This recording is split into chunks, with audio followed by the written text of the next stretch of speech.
प्यारे बच्चों नमस्कार। मैं सत्यदेव मौर्य जनता विद्यालय इंटर कॉलेज महनाजपुर आजमगढ़ की ऑनलाइन फिजिक्स की क्लासेस में आपका स्वागत करता हूं। बच्चों, पिछले वीडियो में हमने इलेक्ट्रोस्टैटिक्स यूनिट का जो पहला लेसन था वैद्युत आवेश एवं वैद्युत क्षेत्र, उसको विधिवत पढ़ लिया है।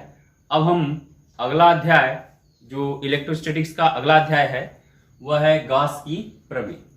बच्चों, गॉस की प्रमेय में हम लोग सबसे पहले कुछ छोटे छोटे एलिमेंट्री डेफिनेशन को जानेंगे, जिसकी सहायता से हम लोग बाद में गॉस के प्रमेय को सिद्ध भी करेंगे और गॉस के नियम के अनुप्रयोग को भी पढ़ेंगे। ठीक है, चलिए आइए देखिए कि छोटे छोटे पदों के छोटे छोटे परिभाषाएं हम क्या देखते हैं इसमें।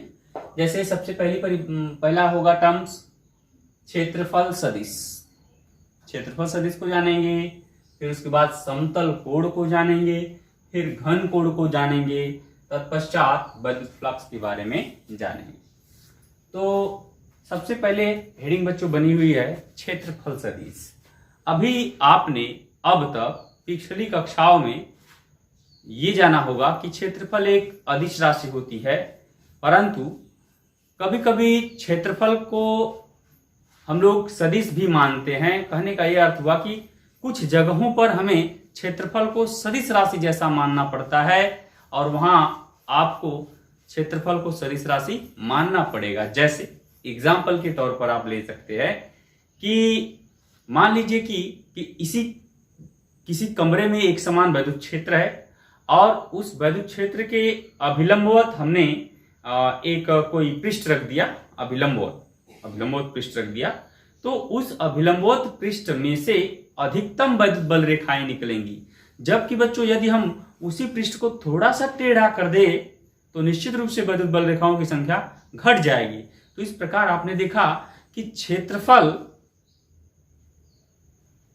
पृष्ठ का जो दिशा है उसको बदल देने से वैद्युत बल रेखाओं की संख्या भी बदल जा रही है। इसलिए ऐसे उदाहरण में, ऐसे प्रश्नों में, ऐसी घटनाओं में हमें क्षेत्रफल को क्या करना होता है, सदिश राशि लेना होता है। और सबसे पहले आइए जानते हैं क्षेत्रफल सदिश, एरिया वेक्टर।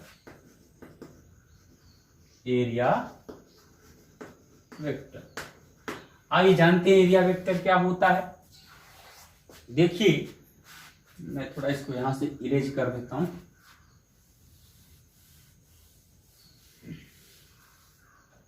क्षेत्रफल सदिश को समझने के लिए हमने अपने स्तर से इसको दो भागों में विभाजित कर दिया।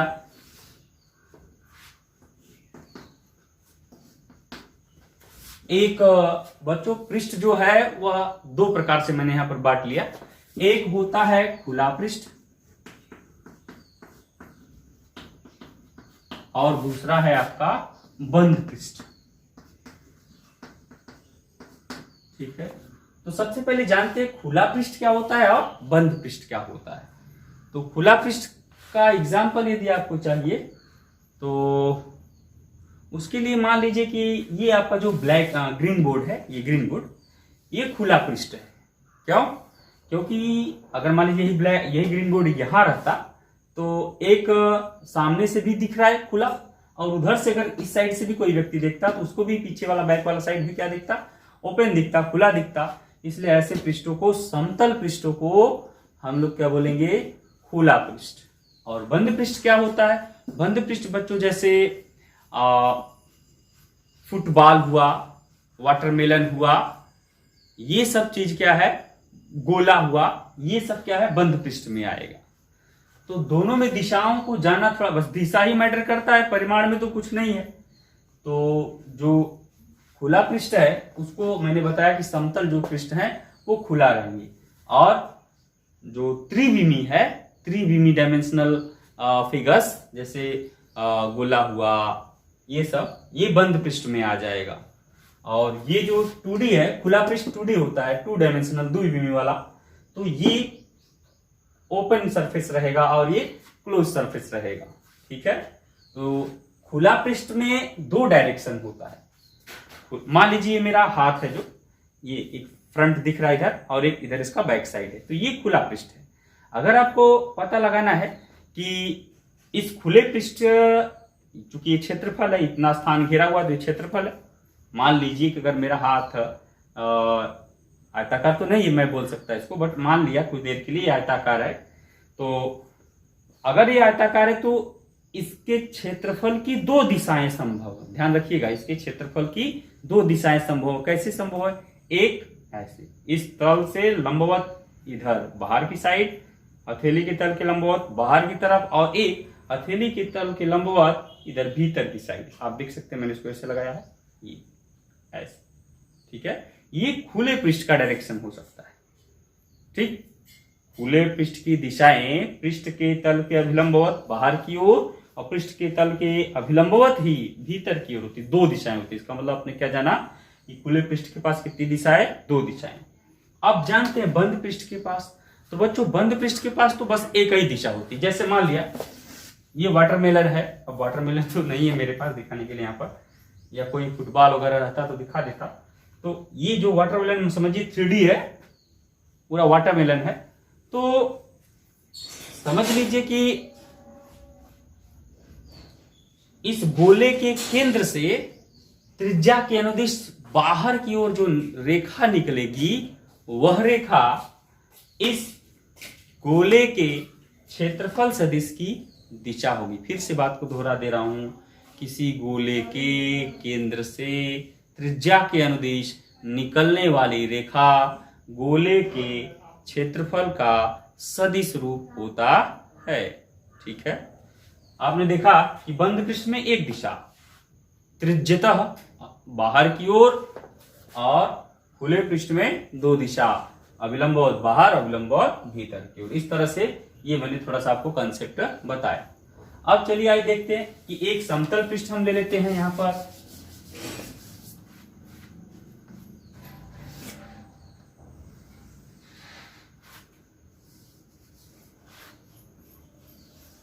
चलिए ले लिया, जैसा भी बना बना, यह एक समतल पृष्ठ ले लिया मैंने आप, और ये ओपन है। कैसा है? ओपन है। मान लीजिए इसका सेंटर O है। मैंने क्या किया, यहां पर इसका एक छोटा सा चाप आर्क ले लिया, ये, और थोड़ा सा एलिमेंट्री पार्ट मैंने दिखा दिया कि ये ठीक है, छोटा सा वृत्त का एक चाप वाला हिस्सा था, और इसको यहां से ऐसे मैंने मिला दिया, ठीक है। और ये हो गया इकाई सदिश, ये हो गया इसका रेडियस। रेडियस को मिलाते हुए अभिलंबवत रेखा जो बाहर की तरफ जाएगी वो हो जाएगा इकाई सदिश, ठीक है।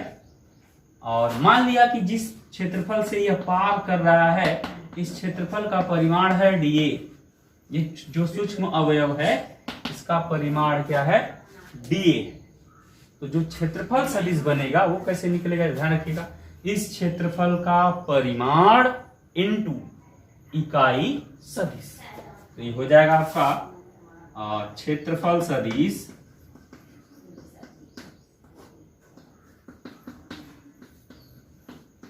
बराबर, ये हो जाएगा सूक्ष्म अवयव का परिमाण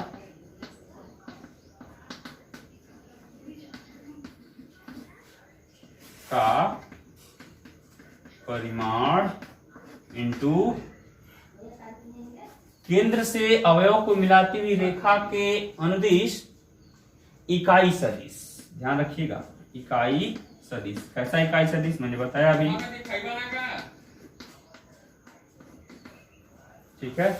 और ये जो एरिया वेक्टर है मैंने इसको मान लिया डी, इसका क्षेत्रफल कितना है डी, तो इस पर लग जाएगा vector D A is equal to सूक्ष्म अवयव कितना है डी ए इंटू, और ये हो जाएगा आपका क्या, इकाई सदिश। इस तरह से क्षेत्रफल को ज्ञात करने का एक सूत्र है। कैसे निकालेंगे कोई क्षेत्रफल सदिश आप? सूक्ष्म अवयव क्षेत्रफल का परिमाण इंटू इकाई सदिश। इस तरह से आप किसी समतल का निकाल सकते हैं क्या, क्षेत्रफल सदिश। कैसे? पृष्ठों का, खुले पृष्ठों का, ठीक है। अब एक चीज यहीं पर और जान लेते हैं कि समतल कोण क्या होता है, फिर उसके बाद हम बंद पृष्ठ के ऊपर चर्चा फिर से करेंगे, ठीक है।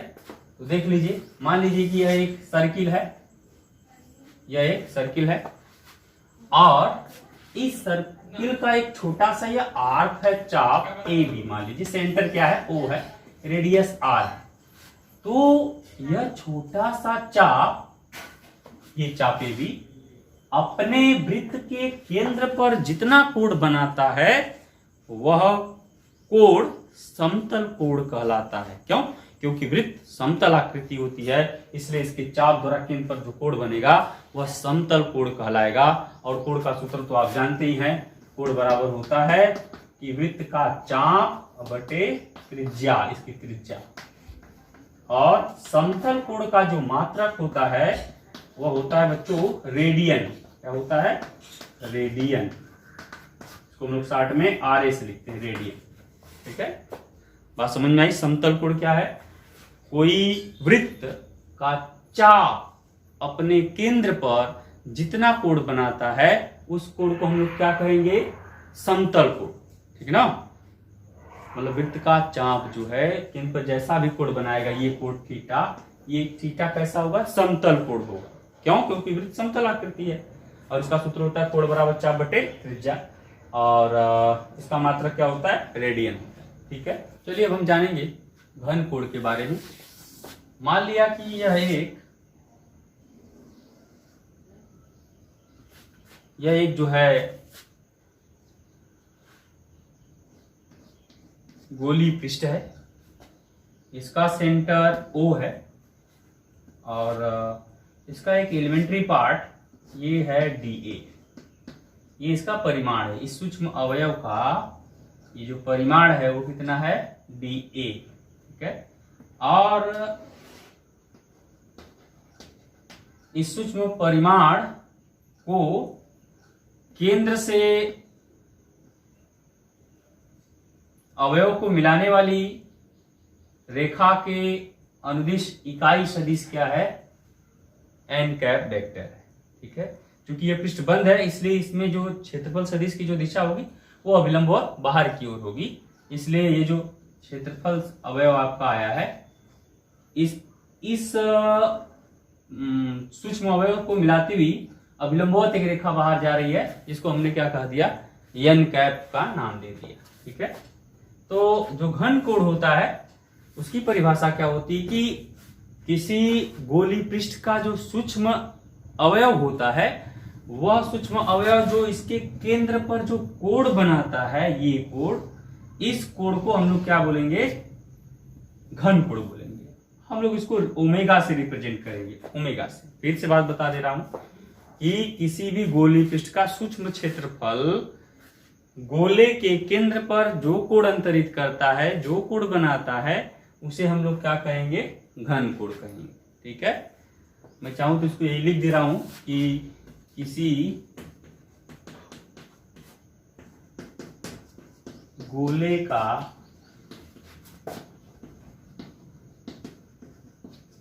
सूक्ष्म अवयव गोले के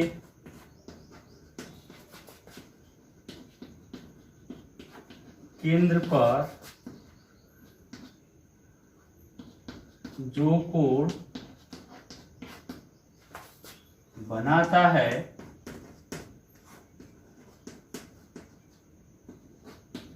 उसे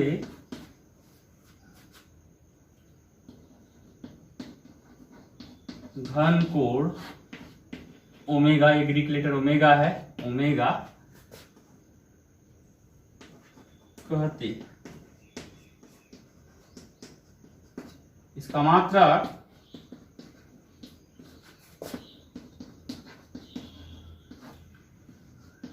स्टेरेडियन होता है।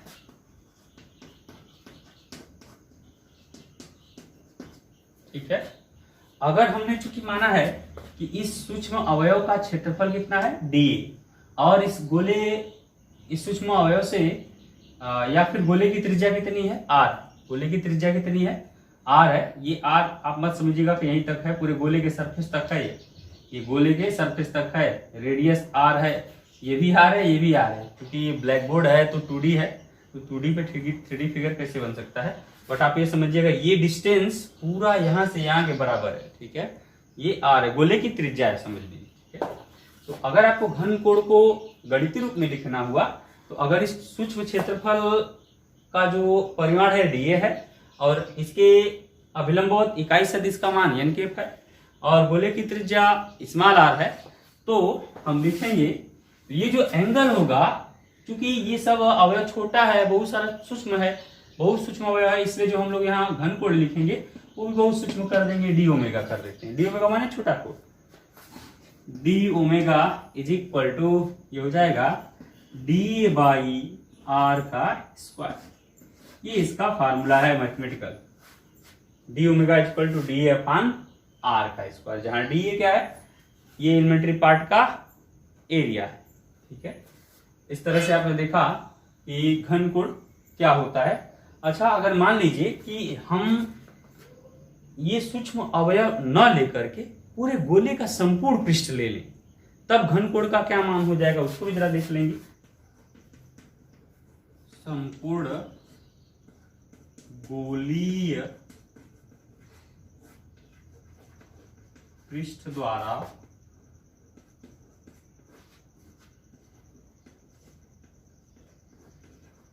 केंद्र पर बना कोण, तो आपको पता है कि केंद्र पर बना कोण ओमेगा बराबर, अब चूंकि ये सूक्ष्म क्षेत्रफल था इसलिए वहां मैंने डी लिया था। अब अगर पूरे गोले का अगर हम लोग संपूर्ण पृष्ठ ले, कुल पृष्ठ ले, तो वो कितना होता है, total area A upon radius का होल स्क्वायर। अब आपको पता होना चाहिए कि गोले का संपूर्ण पृष्ठ क्या होता है, तो ये होता है 4 pi r square upon r square. ठीक है, तो ये आर स्क्वायर से क्या होगा, कैंसिल्ड आउट हो जाएगा, तो आपके पास बचेगा ओमेगा इज इक्वल टू क्या, 4 पाई स्टेरेडियन। ठीक है, 4 पाई स्टेरेडियन, इसका यूनिट है स्टेरेडियन। ठीक है, इस तरह से आपने देखा किसी गोले के संपूर्ण पृष्ठ द्वारा गोले के केंद्र पर कितना कोण बन रहा है, 4 पाई स्टेरेडियन। ठीक है, अच्छा एक बात और इसमें थोड़ा जान लीजिए,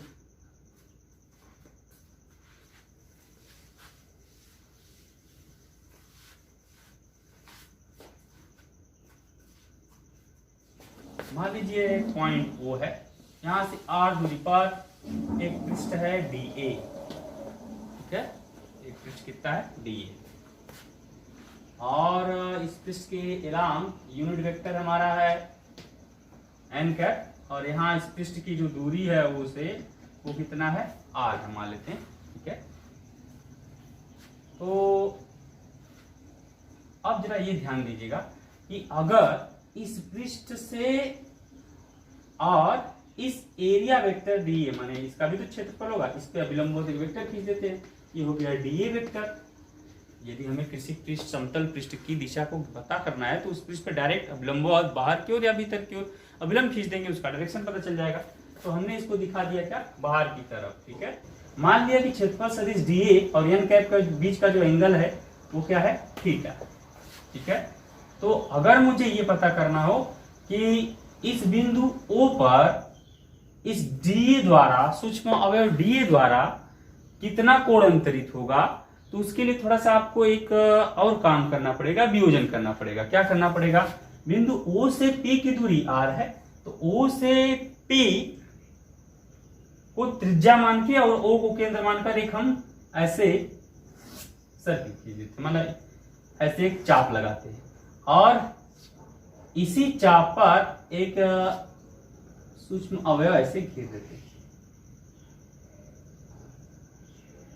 ठीक है, अब ये जो सूक्ष्म अवयव आएगा डीए, समझ लीजिए कि इसका किसका, डीए का प्रोजेक्शन अगर इस पे मैं पता करना चाहूं आर रेडियस वाले चाप पर, तो इसका आएगा डीए कॉस थीटा। ठीक है, कैसे, और इन दोनों के बीच का जो एंगल है कितना है, थीटा होगा। ठीक है, तो निकालना यदि आपको होगा तो आप निकाल सकते हैं। कैसे आएगा, तो अगर हम इसको अगर डीए मान ले, ये हम क्या करें, डीए मान लें, और इधर की तरफ जो ये वेक्टर दिखा दे, तो यहां से क्या करेंगे हम लोग, परपेंडिकुलर गिरा देते हैं, ये 90 डिग्री। ठीक है, तो ये तो हो गया आपका कर्ण, और इनके बीच का एंगल थीटा है और इसी पर हमारा प्रोजेक्शन चाहिए। तो आप देख सकते हैं कि आधार को ज्ञात करने के लिए हमेशा cos थीटा चाहिए। cos थीटा बराबर आधार, आधार आपका ये हो जाएगा मान लिया x और कर्ण पे कौन लगा हुआ है d। तो अगर आप इसका गुणा करेंगे तो x बराबर डी ए cos थीटा आ जाएगा। माने इधर की तरफ जो एरिया वेक्टर होगा, सॉरी इधर की तरफ जो एरिया होगा वो डी ए नहीं होके डी ए cos थीटा होगा।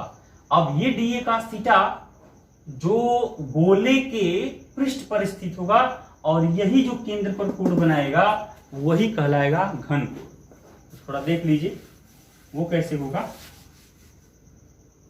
तो अब इसका जो सूत्र बनेगा D omega is equal to, वो अब क्षेत्रफल कौन सा हो जाएगा, D A cos theta, D A cos theta भागे रेडियस का होल स्क्वायर। इस तरह से यदि क्षेत्रफल सदिश डी ए और इकाई सदिश n कैप के बीच का एंगल थीटा हो तो ऐसी स्थिति में जो कोण का मान निकलता है वो कितना हो जाएगा, घन कोण का जो मान निकलता है वो हो जाएगा D A cos theta upon R square. इसका जब थोड़ा मैं वेक्टर फॉर्मेट में इसको लिख देता हूं सदिश रूप में, तो वो बन जाएगा D omega is equal to, देखिए हम इसको लिख दे रहे हैं vector D A dot N cap upon R का स्क्वायर।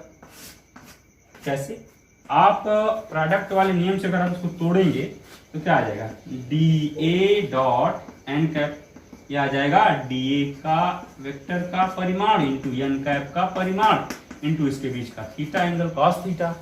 तो आप जानते हैं कि डी ए का परिमाण हो जाएगा डी ए और किसी भी इकाई सदिश का परिमाण क्या होता है, एक, तो एक, और यहाँ हो जाएगा क्या, cos थीटा। तो कितना आया, डी ए cos थीटा। इसका मतलब हम लोग डी ए cos थीटा की जगह लिख सकते हैं vector D A dot N, मैंने वही किया है, vector D A dot N कर दिया है। इस तरह से हमने थोड़ा घन कोण के बाद, चलिए अब देखेंगे हम लोग वैद्युत फ्लक्स को।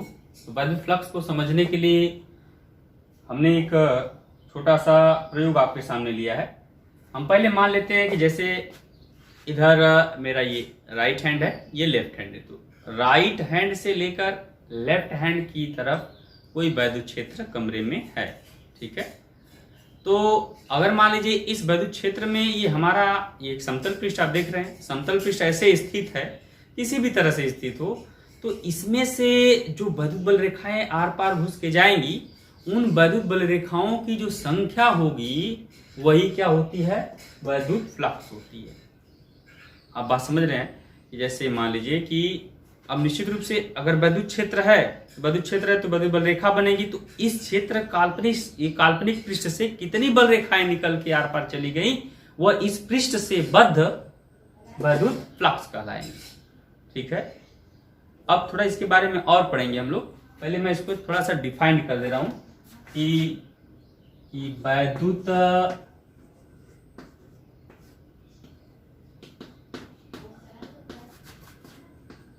क्षेत्र में स्थित किसी काल्पनिक पृष्ठ से गुजरने वाली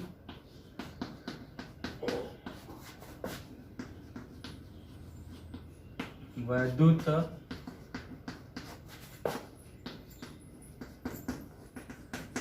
बल रेखाओं की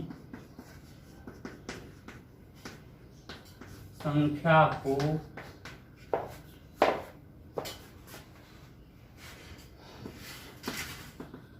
उस पृष्ठ से बद्ध वैद्युत फ्लक्स कहते।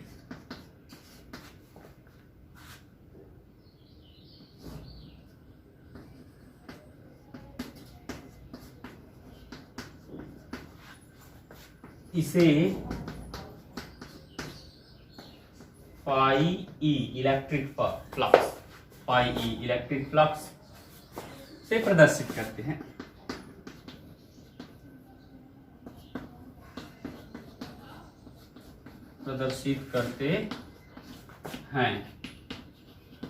ठीक है। चलिए, ये तो हो गई इसकी परिभाषा कि विद्युत क्षेत्र में स्थित किसी काल्पनिक पृष्ठ से गुजरने वाली विद्युत बल रेखाओं की संख्या को उस पृष्ठ से विद्युत फ्लक्स कहते हैं। इसे फाई से प्रदर्शित करते हैं। फिर से आ जाते हैं थोड़ा विचार करने पर कि हमने माना था कि हमारे राइट से इधर लेफ्ट की तरफ विद्युत क्षेत्र है। इस विद्युत क्षेत्र में हमने पृष्ठ को लंबवत रखा। कैसे रखा? पृष्ठ को अभिलंबवत रखा। तो अभिलंबवत रखने पर जो विद्युत बल रेखा होगी वह सबसे ज्यादा निकलेगी। अभिलंबवत करने पर इसमें से जो रेखाएं आर पार जाएंगी वो सबसे क्या होंगी? ज्यादा निकलेंगी। तो अब हम विद्युत फ्लक्स का सूत्र लिखने वाले हैं कि जो विद्युत फ्लक्स का सूत्र होता है D phi E is equal to vector E dot, या पहले मैं लिख दे रहा हूं E into D. E into D ये कब होगा? जरा इसकी विस्तरते देखिए। विद्युत क्षेत्र था राइट टू लेफ्ट, हमने इस पृष्ठ को लंबवत रखा। कैसे रखा? लंबवत। तब विद्युत फ्लक्स कैसे निकलेगा कि विद्युत क्षेत्र की तीव्रता का परिमाण, माने जिस क्षेत्र में ये रखा हुआ है उस क्षेत्र का परिमाण इंटू जितने भी दूर में यह पृष्ठ फैला है उस पृष्ठ का भी परिमाण, दोनों का गुणा कर देंगे तो क्या निकल जाएगा? इससे आर पार होने वाली, इससे निकलने वाली विद्युत फ्लक्स रेखाओं की संख्या निकल जाएगी। विद्युत फ्लक्स निकल जाएगा, विद्युत बल रेखाओं की संख्या निकलेगी या विद्युत फ्लक्स निकल जाएगा। तो ये D phi is equal to E into D हो जाएगा। कब? जब हमारा ये पृष्ठ क्षेत्र के अभिलंबवत रहेगा तब। यदि मैंने मान लिया कि क्षेत्र की दिशा से इसने थीटा कोण बना लिया, मान लीजिए क्षेत्र की दिशा इससे इसने कितना कोण बना लिया? ऐसे थीटा कोण बना लिया। थीटा कोण अगर ये बना लेगा तो उस समय इस पृष्ठ से निकलने वाली विद्युत बल रेखाएं कितनी हो जाएंगी? D phi E is equal to अब E D A cos theta हो जाएगा। कैसे हो जाएगा जरा ये देख लीजिए। मैं अदिश रूप बता रहा हूं, इस सदिश रूप भी आपको बता दूं। जैसे ये थीटा एंगल है, ठीक है। तो अब चूंकि ये जो समतल है, ये वाला आपका, ये वाला जो समतल है इसका मैंने इधर प्रोजेक्शन निकाल दिया नीचे क्षेत्र के अनुदिश। क्षेत्र के अनुदिश का क्या किया? प्रोजेक्शन निकाला। तो प्रोजेक्शन में हमें मिलेगा क्या? इसका अगर क्षेत्रफल मैंने मान लिया डी ए, तो प्रोजेक्शन में आ जाएगा, आधार में हमेशा कास आता है तो डी ए कॉस थीटा आ जाएगा। इस तरह से डी फाई इक्वल टू हो जाएगा ई डी ए कॉस थीटा। और अगर हम इसका वेक्टर फॉर्मेट लिखें तो vector E dot vector D ए हो जाएगा। Vector E dot vector D ए, ठीक है। अगर मान लीजिए कि यह जो पृष्ठ का अवयव डी ए है, ऐसे ही बहुत बड़ा एक काल्पनिक पृष्ठ है जिसका क्षेत्रफल ए है, तो वह छोटे छोटे डी ए अवयव से मिलकर बना होगा। तो उस बड़े से पृष्ठ से गुजरने वाली विद्युत बल रेखाएं या विद्युत फ्लक्स अगर आपको निकालना हो तो phi E is equal to हो जाएगा कि विद्युत क्षेत्र की तीव्रता E into D A vector, और हम लोग इसका क्या कर देंगे? सरफेस इंटीग्रल कर देंगे, ठीक है ना। इसका समाकलन कर देंगे। इसका किसके रिस्पेक्ट में? क्षेत्रफल के रिस्पेक्ट में उसका क्या कर देंगे? समाकलन कर देंगे। माने विद्युत क्षेत्र की तीव्रता का क्षेत्रफल के रिस्पेक्ट में जो समाकलन होगा वही क्या होगा? विद्युत फ्लक्स होगा। अच्छा, उसके हिसाब से आपको थोड़ी 2-3 बात और जान लेनी चाहिए। विद्युत क्षेत्र की तीव्रता राइट टू लेफ्ट है, विद्युत क्षेत्र की तीव्रता राइट टू लेफ्ट है। अगर हमने पृष्ठ को अभिलंबवत रखा तो अगर मैं इस पृष्ठ का एरिया वेक्टर जानना चाहूं तो एरिया वेक्टर किधर होगा? इधर। और क्षेत्र की दिशा किधर है? इधर। आप इधर देखिए, क्षेत्र की एरिया वेक्टर डायरेक्शन में इधर भी ले सकता हूं, एरिया वेक्टर डायरेक्शन में इधर भी ले सकता हूं, परपेंडिकुलर। तो अभी मान लिया इधर ले लिया, परपेंडिकुलर इधर, आप इधर ले लिए, परपेंडिकुलर इधर, और क्षेत्र विद्युत क्षेत्र की दिशा भी इधर ही है, तो विद्युत क्षेत्र की भी दिशा इधर, एरिया वेक्टर की भी दिशा इधर। तो दोनों वेक्टरों के बीच का एंगल कितना हो जाएगा? 0 डिग्री। और आप जब इस व्यापक सूत्र का प्रयोग करोगे कि phi E is equal to vector E into D A, तो डी ए क्या होता है? D A cos theta. तो थीटा कितना हो जाएगा? 0 अंश। तो ये हो जाएगा आपका, यहाँ डी फाई रहेगा, D phi E is equal to E D A. आकाश 0 का मान क्या होता है? 1। इसका मतलब अगर हम किसी विद्युत क्षेत्र में पृष्ठ को अभिलंबवत रखे तो उस टाइम जो वैद्युत फ्लक्स निकलेगा E इंटू डी ए निकलेगा। ठीक है, अगर इसी पृष्ठ को सोचिए ऐसे मैंने रख दिया, ये ऐसे क्षेत्र के समांतर, पृष्ठ को कैसे रख दिया, क्षेत्र के वैद्युत क्षेत्र के समांतर, तो अब इसका एरिया वेक्टर चला जाएगा या तो ऊपर या तो नीचे, और क्षेत्रफल चला गया इधर, क्षेत्रफल का सॉरी वैद्युत क्षेत्र की तीव्रता की दिशा इधर, क्षेत्रफल का नीचे या फिर ऊपर। तो आप देखेंगे ऊपर वाले और क्षैतिज वाले माने वैद्युत क्षेत्र की तीव्रता वाले में एंगल हो जाएगा कितने का, 90 डिग्री। तो उस दशा में अगर आप इसको लगाओगे, ये जो ई डी ए कॉस थीटा, तो यहाँ 90 डिग्री हो जाएगा, कॉस 90 का मान 0, तो फाई ई का भी मान क्या आ जाएगा 0। माने अगर किसी वैद्युत क्षेत्र में आपका जो पृष्ठ है, काल्पनिक पृष्ठ है, वह क्षेत्र के समानांतर या अनुदिश रखा हुआ है, तो इससे कोई भी वैद्युत फ्लक्स आर पार निकलने वाला नहीं है। निकलने वाला वैद्युत फ्लक्स क्या हो जाएगा, शून्य हो जाएगा। सबसे ज्यादा कब निकलेगा, जब पृष्ठ वैद्युत क्षेत्र के अभिलंबवत रहेगा तब। ठीक है, अभिलंबवत में थीटा का मान 0 अंश, समानांतर रखने पर क्षेत्र के थीटा का मान कितना बन रहा है, 90 डिग्री। क्यों, क्योंकि थीटा क्या है, वेक्टर ई और वेक्टर डी ए के बीच का कोण है। तो इस तरह से मैंने आपको वैद्युत फ्लक्स को थोड़ा रियल लाइफ में लेके समझाया। आप थोड़ा एक बात का और ध्यान रखिएगा कि अगर मान लीजिए यह कोई पृष्ठ है, तो इस पृष्ठ की ओर जितनी भी बल रेखाएं जाएंगी, तो फाई का मान जाने वाली माने इस पृष्ठ में घुसने वाली वैद्युत बल रेखाओं, जैसे एक पृष्ठ ले लिया मैंने, इस पृष्ठ में अगर वैद्युत बल रेखा ऐसे आर पार जा रही है, ठीक है, तो ये phi E is equal to का मान होगा माइनस ई ए। ठीक है, और इधर से जो निकल रही है उसका मान होगा phi E equal to plus E. इसका मतलब किसी पृष्ठ में प्रवेश करने वाली वैद्युत बल रेखाओं का मान माइनस और निकलने वाली वैद्युत बल रेखाओं का मान प्लस होता है। ठीक है, चलिए आज के लिए इतना ही, धन्यवाद।